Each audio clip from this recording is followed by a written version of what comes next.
President Biden will release his 2023 budget today, which will include higher taxes on the wealthiest Americans as a way to pay for his climate change agenda.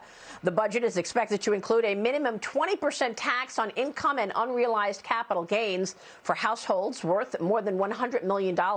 Yesterday on Sunday Morning Futures, I spoke with Wyoming Senator John Barrasso on his expectations.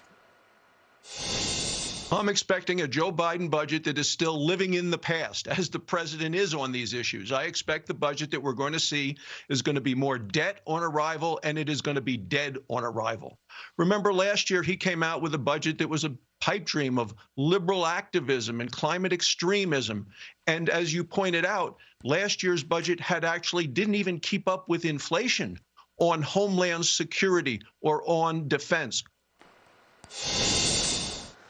Joining me right now is Americans for Tax Reform President Grover Norquist. Grover, it's great to see you this morning. Thanks so much for being here. Want to get your take on what we should expect from Biden's budget and also get your reaction to this idea that we're going to see much higher taxes. Joe Manchin apparently is on board to raise $1 trillion in new taxes, and the president is talking about taxing unrealized gains. Walk us through what that means, Grover.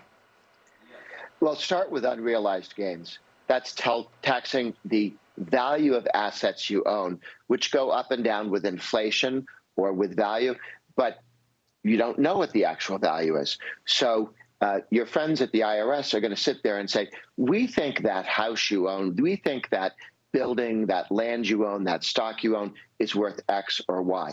Some of this is easy to determine, but a lot of it isn't. There's going to be a whole bunch of money made by lawyers, and the IRS is going to need more access to know everything about you. The idea that this is only going to hit rich people, that's how they sold us the income tax. The income tax was going to have a top rate of 7%. This is back down around 1920 or so. And you had to make $14 million in today's dollars to pay the 7%. Today, you don't have to make $14 to pay twice the 17%. All of these taxes are introduced and then moved right down to hit middle-income Americans because that's where the real money is. The good news is that there's actually been extensive studying of this by a professor at Harvard, Yale, and at University of Michigan. 3-to-1 Americans oppose taxing unrealized gains because they know they're not really real. Value of something goes up, it goes down, it goes up, it goes. They want to tax you every time it goes up. Matter of fact, 69% of Democrats oppose this idea. Well, I mean, how is that going to work if the value goes down?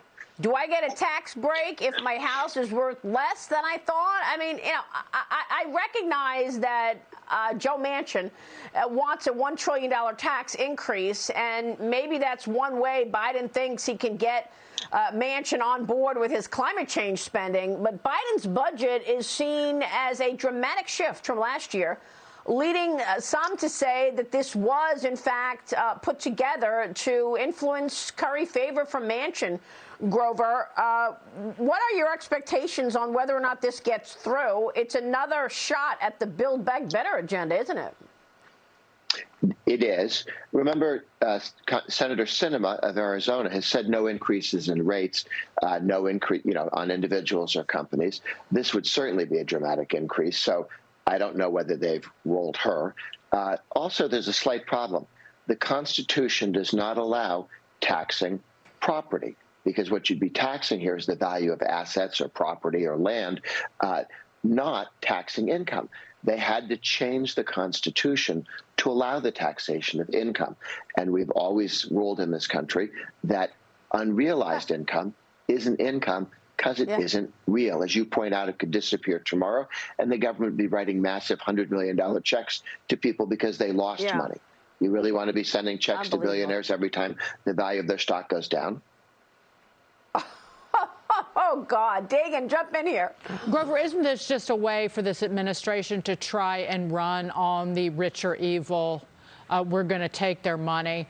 As you pointed out, under the 16th Amendment, this is questionable at a bare minimum. It would be fought in the courts by people who would be hit with this new tax. And didn't these folks in D.C. working for Biden Incorporated pay attention to what's happened in Europe time and again where wealth taxes, and this is essentially what this proposal is, wealth taxes don't work and had to be reversed. Yeah. About 12 countries in Europe did it. Almost all of them repealed it for just that reason. It's not workable.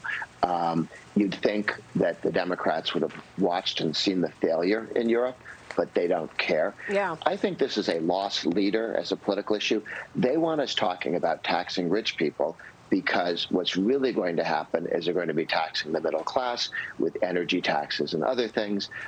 So the reason this is only one of the taxes that he's going to be putting forward. They're holding the other ones secret. What are the other ones? We know from his campaign 51 times, he said he wanted to get rid of all of the Trump tax cut. That's devastating for middle-income Americans. And he's said it again and again and again. So if he does that, we can't call him, say he's doing something he didn't say. He told us he was going to tax the middle class. Yeah, that's true.